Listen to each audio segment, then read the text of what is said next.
Hello friend, ALP assistant loco pilot 2022 का notification के बारे में जानकारी है कि यह कब आ सकता है। तो इसके आने की संभावना नवंबर और दिसंबर में है। RRB ALP 2022 notification is expected to be released in November और दिसंबर। Ministry of railway write letter to the zonal railways to fill more than 15,000 vacancy in loco running staff.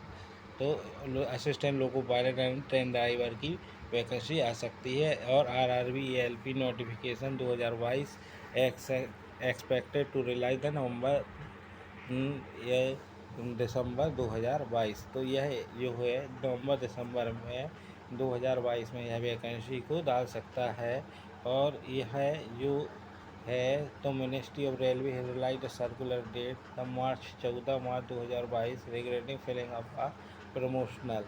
तो इसके बारे में आपको अपकमिंग वैकेंसी है यह हो सकती है।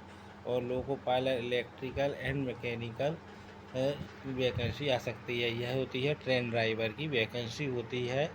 और तेरी तो RRB loco pilot 2022 accepted vacancies assistant loco pilot की 27,795 और टेक्नीशियन की 36,576 या 64,371 टोटल वैकेंसी आने की संभावना है। तो रेलवे के assistant loco pilot technician exam में 21 जून आरआरबी के सम्मिलित होंगे। इसकी टोटल वैकेंसी होती है।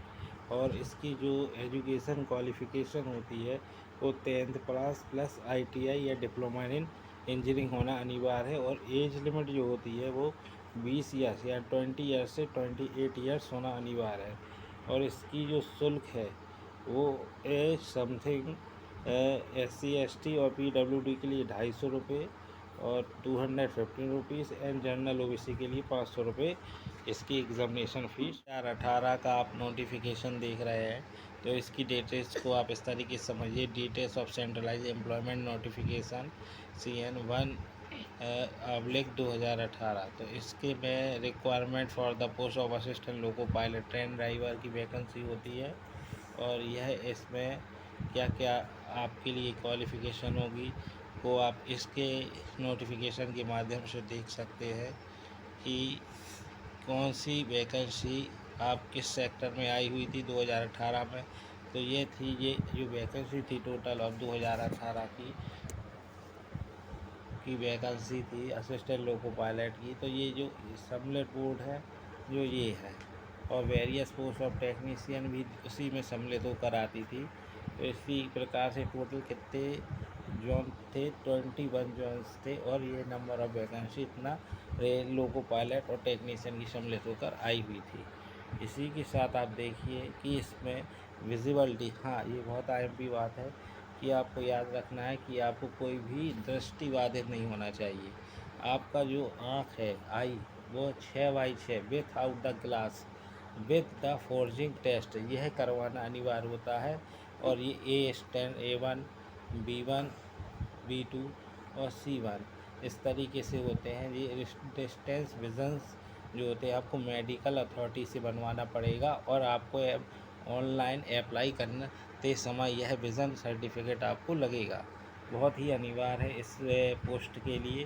जो आप इस पोस्ट में अगर आप फॉर्म डालते हैं तो विज़न सर्टिफिकेट अनिवार्य है। इसमें आपको 6 विज़न सर्टिफिकेट आपको मेडिकल बोर्ड से लेना पड़ेगा। साथ में इसमें क्या होता है जो एज रहती है वो SC ST कैंडिडेट के लिए 5 इयर्स रिलैक्सन इन अपर एज लिमिट में छूट दी जाती है और मिनिमम अपर एज।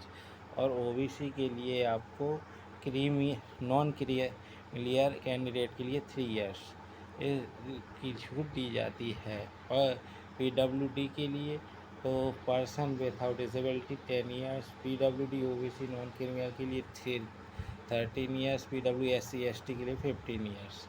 इस प्रकार से आपको यहाँ दी जाती है। तो कैंडिडेट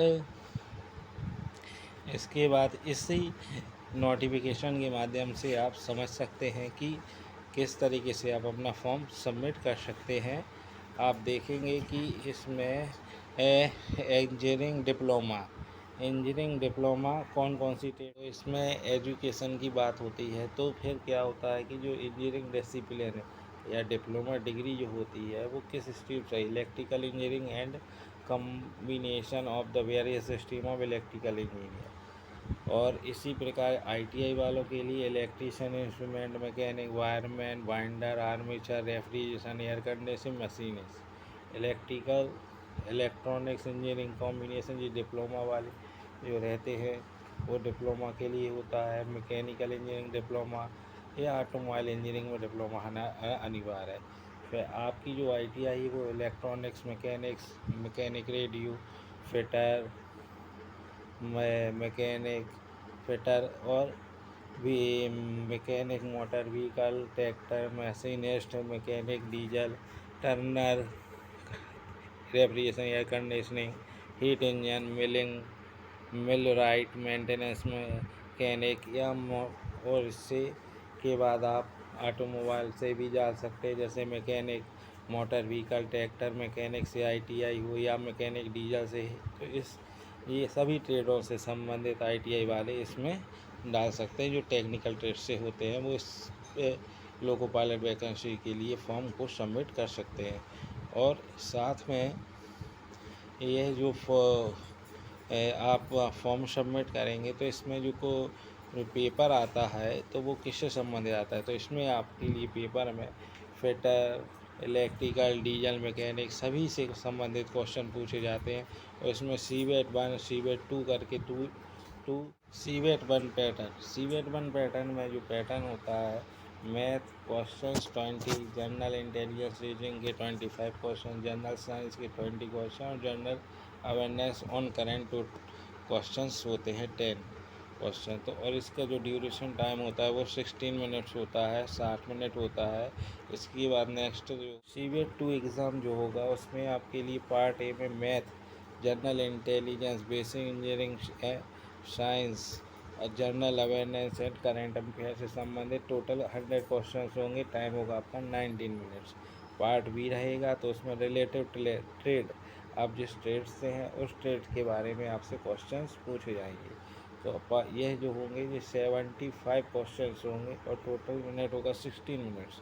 इसलिए एवरेज क्वेश्चन 175 हुए और टोटल मिनट्स हुए 150 मिनट्स का ये आपका एग्ज़ाम होगा। अतः आप अपनी ट्रेड से संबंधित क्वेश्चंस की तैयारी करें और उससे संबंधित क्वेश्चन तैयार करें। जो ट्रेड से संबंधित क्वेश्चन आते हैं, जो हर ट्रेड में आपका फिटर, इलेक्ट्रीशियन, डीजल मैकेनिक या कोई भी ट्रेड हो तो सभी की कुछ ना कुछ क्वेश्चन इसमें कंबाइंड होकर आता है। इसलिए सभी ट्रेडों पर आपको